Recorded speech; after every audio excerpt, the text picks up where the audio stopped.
Biennale. Come to Venice if you possibly can. Hi, I'm Nana Ofriat Ayim. I'm the curator of the Ghana Pavilion.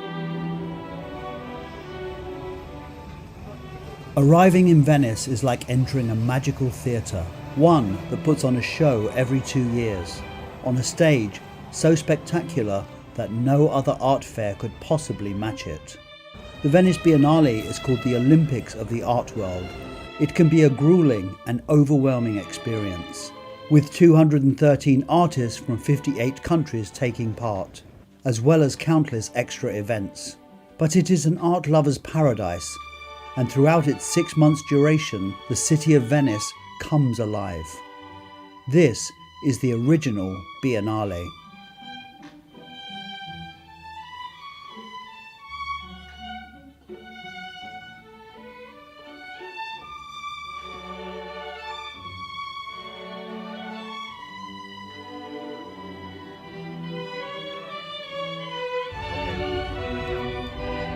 Welcome to the 59th Venice Biennale. The Venice Biennale is the oldest biennale in the world. The Venice Biennale takes place in two main venues, the Giardini and the Arsenale, as well as hundreds of off-site exhibitions and events. During his short time in Venice, Napoleon built the Venice Giardini, the public gardens. Later, 29 permanent national pavilions were constructed, in which each country has exhibited their art every other year since 1895. This year's Biennale, curated by Cecilia Alamani, features a majority of female artists for the first time, 90% in fact, meaning the 59th Biennale will go down in history. The show's title, The Milk of Dreams, is a reference to the artist Leonora Carrington. Politics, naturally, also featured this year. Great Art Cities Explained was in Venice for the opening, and we have chosen our favourites from hundreds of exhibitions featuring thousands of artists. Simone Leigh has transformed the US Pavilion from a building reminiscent of Thomas Jefferson's plantation into an African palace. In front is a sculpture suggesting a dimba, a headdress worn by the Baga people of the Guinea coast for ceremonial purposes. The head, a satellite dish, broadcasts Leigh's ideas to the Biennale crowds. The physical act of making sculpture is important to Leigh. Her work, cast in bronze and ceramic, represents the labour of black women, both physical and intellectual, often written out of history. The first black woman to represent the US at the Biennale, Simone Leigh's work is powerful, ambitious, and explores history, race, colonialism, and gender. France's Alÿs has been looking at human behaviour through the medium of children's games for over 20 years. It is an open-ended tribute to Peter Bruegel. For the Biennale, he has produced a joyous multi-screen piece of street children at play, in their own environment and following their own rules of play. The work, called The Nature of the Game, reflects his concerns with geopolitics. The films were shot in Hong Kong, Democratic Republic of Congo, India, Belgium and Mexico. They remind us that even in the ruins of poverty and war, play is something that we learn instinctively and where we can find joy and hope. If you like experimental rock music, then this is the exhibition for you. The artist is performing a live concert that will last 200 days straight, 8 hours a day. The images on the screen are triggered by the live music. Fusinato tells us that the point of this ongoing cacophonous wall of sound feedback is to remind the audience that they are alive. This pavilion is not for the faint-hearted, one of the most disturbing experiences of the Biennale. The pavilion has been transformed into a hyper-realistic, transhuman world that blends idyllic Danish farm life with strange science fiction elements. A family of centaurs made of silicon and taxidermy, including this female giving birth, is one of the more unsettling exhibits in the garden. Zineb Sedira is the first person of Algerian descent to represent France. Cinema has been a lifelong obsession for the artist, and this installation features a series of studio interiors on a soundstage all about cinema. Sedira screens her own recreated or reimagined films, based on films that were made in the 1960s and 70s that depict Algeria's struggle for liberation. The show is punctuated with live tango performances on a recreated 1960s film set. Alors la scène du bal de tango avec les performeuses, c'est une scène qui a été reprise du film d'Hétéro Scola qui s'appelle Le Bal, Ballando Ballando, et que moi je performe dans mon propre film, que je montre ici. Et du coup, j'ai demandé aussi à des performeurs de reperformer la scène que je performe dans mon film qui vient d'un film. Donc il y a une grosse mise en abîme par rapport à cette scène-là, mais en fait tout le projet du pavillon français est autour d'une mise en abîme par rapport à moi, réalisatrice artiste, faisant un film sur des films. Japan's entry is a Kyoto artist collective who say the work highlights the theme of today's post-truth society. I'm Jonathan de Andrade, and this is the Brazilian pavilion. We are here in front of the sculpture of the piece, which gives the title of the show, which is Com o coração saindo pela boca, with the heart coming out of the mouth. This is one of the 250 expressions based on the body. From these expressions, there are photographs, sculptures, and a video installation. So the audience, the visitors are invited to enter through one ear and leave out of the other. They are allegories of Brazil and the world, and most of them have political connotations. The Sami people are the only indigenous people of the European Union and are one of the oldest living cultures. They live in 4 countries: Norway, Sweden, Finland and Russia. The Nordic pavilion has been transformed into the Sami pavilion, showing 3 indigenous artists who highlight the Sami struggle against the Norwegian state, including these works made of reindeer sinews and wax. Kuulus kohtiin Sami paviljonkiin, ja tällä kostas käärti Saamitveä Chainkua. The pavilion celebrates the art and sovereignty of the indigenous Sami people, who have been subjected to well-documented discrimination, abuse and mistreatment. Another groundbreaker at this Biennale is Sonia Boyce, as the first black woman to represent Great Britain. The installation explores the human voice as an instrument for freedom and imagination. She has 5 black female singers on screen in separate rooms improvising, in a kind of jam session. As their voices drift through the galleries, they sometimes blend in together and sometimes they clash. Finally, in the Central Hall installation, we see their meeting at the Abbey Road Studios, where they met and improvised together for the first time. The work is about collaboration and the art of listening. As Boyce said, the performances were born out of a simple question. As a woman, as a black person, what does freedom feel like? How do you imagine freedom?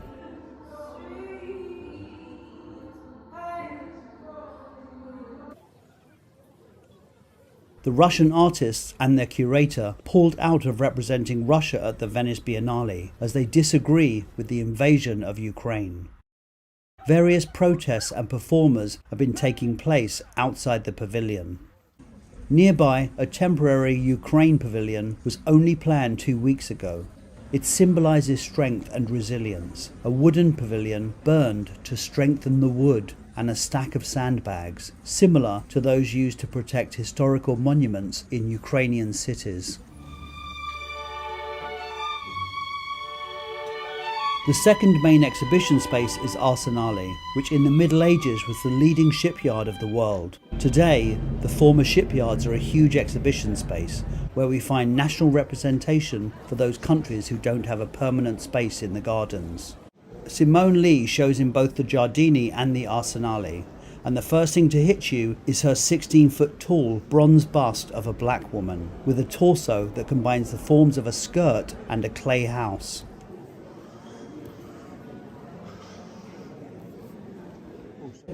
Here in no particular order are the highlights of the Arsenale. Caravaggio's masterpiece can be found in Malta, where he once lived. The painting inspired 3 Maltese artists to create this fantastic, kinetic sculptural installation that uses induction technology to melt steel, producing molten droplets that then fall into 7 basins of water, each representing a part of Caravaggio's painting. After hitting the water, the bright orange embers hiss, cool and recede into darkness. Some works get lost due to the sheer volume of art available. This quiet, site-specific installation surrounds the spectators en route through the galleries and is a sensory mix of soil, clay, cinnamon, tobacco and charcoal.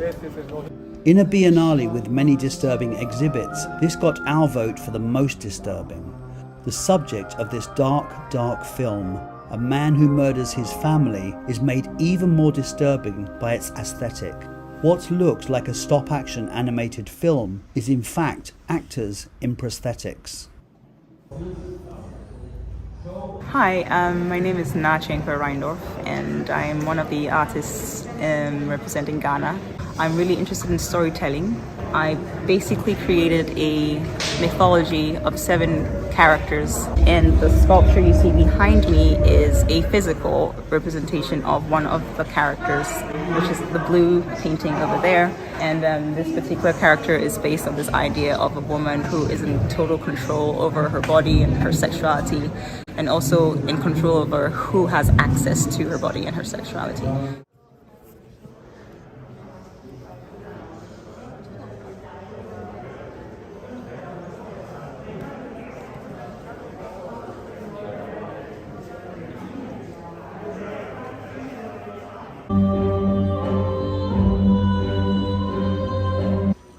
Leigh makes kinetic sculptures with low-tech motors, plastic hoses and machinery that resemble internal organs, but instead of blood, they are pumping liquid clay.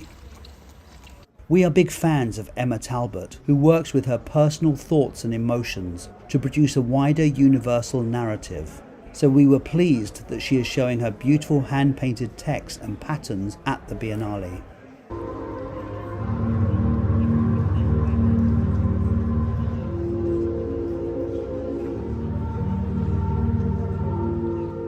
Pavlo Makov's work was conceived a long time before Russia invaded Ukraine, but has now taken on new meaning. We spoke to one of the curators. This project, this idea of exhaustion was not anymore only about Ukraine, about the local context, but it really became relevant for the global context. So the project was referring to the idea of exhaustion of ecology, of economics, of politics, social connections after the pandemic of COVID-19, of course. And now, after the war in Ukraine started and after our country was brutally invaded by Russian troops, has become the symbol of exhaustion of humanity. And not only it's not only relevant for Ukraine, but it's also relevant for the global society, because unfortunately this brutal war is not only about our country, but it's against the civilized society, it's against any human civilized relationship, and so this project has become double relevant and even more important right now. If you don't have culture, there is no nation, there is no country. The off-site shows during the Biennale are in churches, palazzos, theatres, cinemas, shops, even the islands around Venice. The influential American collector's home and museum on the Grand Canal is a must-see on any Venice art itinerary. One of the themes of the Biennale is surrealism, and the Guggenheim is well placed to put on a great show on that theme. The new show, Surrealism and Magic, has around 60 works by artists like Leonora Carrington, Max Ernst, René Magritte, Dorothea Tanning and others. One of our favourite shows was Marlene Dumas. Her haunting paintings and stunning watercolour portraits, shown here, confront the grand themes of life. A truly great painter who has radically expanded the vocabulary of painting. Kehinde Wiley is best known as the artist who painted President Obama's official portrait. For this new body of work, Wiley has created a haunting series of prone black bodies, reconceptualizing classical pictorial forms to create a contemporary take on historic art. These powerful monumental works reverberate with violence, pain and death, as well as ecstasy. Il les représente dans leurs costumes, leurs habits qu'ils ont avec eux, dans ces positions issues de grands thèmes de la peinture occidentale, ensuite retravaillés avec ces motifs presque de figures de saints ou de martyrs. So what I want to do is go in there and really play to the strengths of what art can do. Yeah. What art can do is it can dominate the story. If you're making big sculptures like this, when you walk into the room, it's bigger than you. It consumes you. It's about this kind of language of domination, this language of warfare, which is where so much of this stuff comes from. Who makes the rules? Who gets to dominate public space? And who's worthy of being celebrated in the big squares of the world? In Fiona Banner's mesmerising film, 2 full-scale inflatable military decoy aircrafts slowly inflate on a beach, coming to life. 2 figures, including the artist, dressed as fighter planes, dance around each other in a darkly comical ritual of courtship and combat. Angela Sue's witty show is inspired by the strange tale of anti-Vietnam War protesters who tried to levitate the Pentagon with psychic energy. 我用钛金属来创作，因为它是最接近永恒的物质。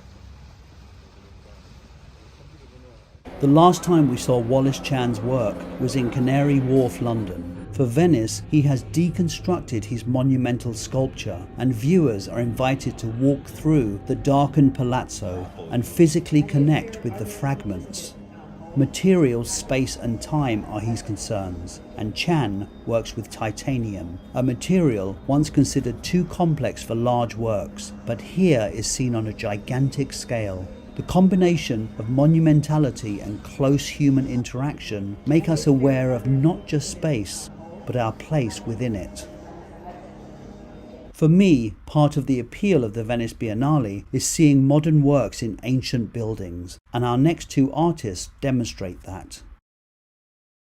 Baselitz takes as his starting point Titian's enigmatic portrait, and has produced his own interpretation using his point of focus, the human body, in sculpture and painting. 12 abstract paintings hang on 18th century stucco framed panels, where portraits of the Palazzo's Grimani family were originally on display. Painting meets sculpture in the show at the Doge's Palace on St Mark's Square, which mixes a range of materials: acrylic and oil, resin, steel, zinc, lead, metal, wire, gold leaf, wood, fabric, earth, straw, rope, paper and charcoal, as well as shoes and jackets. Anselm Kiefer is well known for his large-scale paintings, and here in the Grand Doge's Palace he has created site-specific works in response to the 33 monumental paintings on the ceiling by great masters like Tintoretto. Here, Kiefer's 14 floor-to-ceiling 3D paintings cover every wall of the Sala della Scortino. This thrilling installation from Canadian artist Stan Douglas has 2 giant screens hanging opposite each other in a 16th century salt warehouse. On one are British grime artists, and on the other are Egyptian artists who mix hip-hop, electronica and Egyptian folk music. The 2 groups of rappers seem to perform an endless call and response. But in fact, it's fictitious, as they were each recording separately without listening to the other. The title of this show is called Limbo, and limbo is the state that you get in when you're not going directly to hell. You go in like in a stance before you go to hell, to repent. All the paintings are based on one small photo from the First World War of 2 men that lost both their one leg, and they together form an insect of sorrow.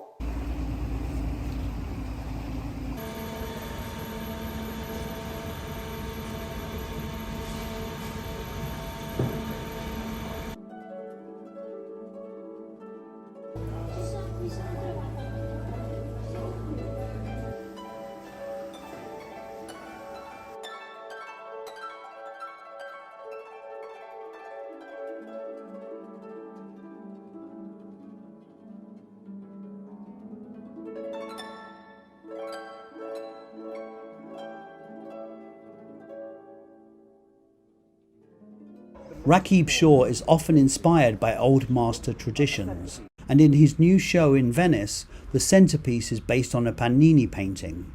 Shaw's version is immense, nearly 7 feet wide and highly detailed. It contains dozens of miniatures, but these are all old paintings that Shaw previously produced. Shaw paints with enamel, an unusual material which is incredibly hard to work with, but it produces a highly detailed work with richly textured surfaces that shine brightly. Now that is beautifully, I think, explained in this passage here, where you see the treatment of the wood, metal, flesh tones, and and cloth. So it's really difficult to be able to do that with enamel, because usually enamel is a language that is very, very flat. The curator of the show, Sir Norman Rosenthal, also spoke to us about this spectacular painting. If you look here, you can see, soldiers fighting each other, killing each other, terrible things going on. But Rakib, in his way, has made, like many of us have, our own kind of private garden. He's made a very particular, a very exalted private garden for himself, in his own world and in his art. But I think all of us, many of us who will be watching this film, make our own gardens and pray that war does not affect us directly. But all of us, particularly at this moment in history, know that war is a terrible issue for many, many people in the world, and these paintings explain that. Some of these works we see in Venice are enormous and weigh tons. So how on earth do they transport them with no roads?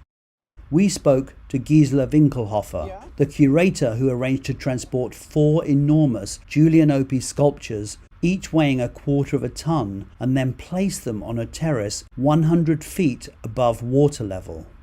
So the 4 sculptures, the so-called Venice runners, came from UK to Venice. So I was asked by the transport company, can the truck go directly to the hotel? And I said, of course not, Venice is on the water.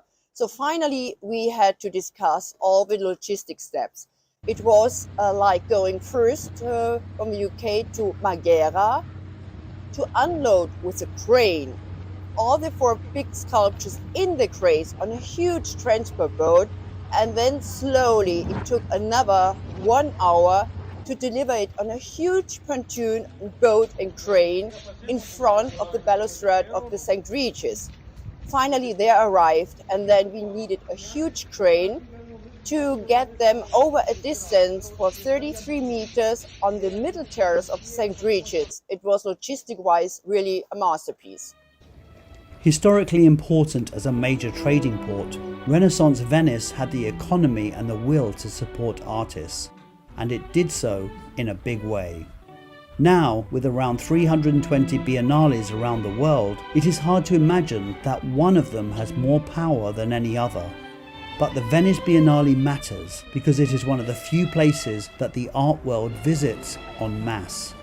Part of the appeal of the Biennale is a combination of the beautiful 1600-year-old city of Venice itself, the historical importance of it, and the art world pulling out all the stops. There is so much art here that you can't possibly like all of it.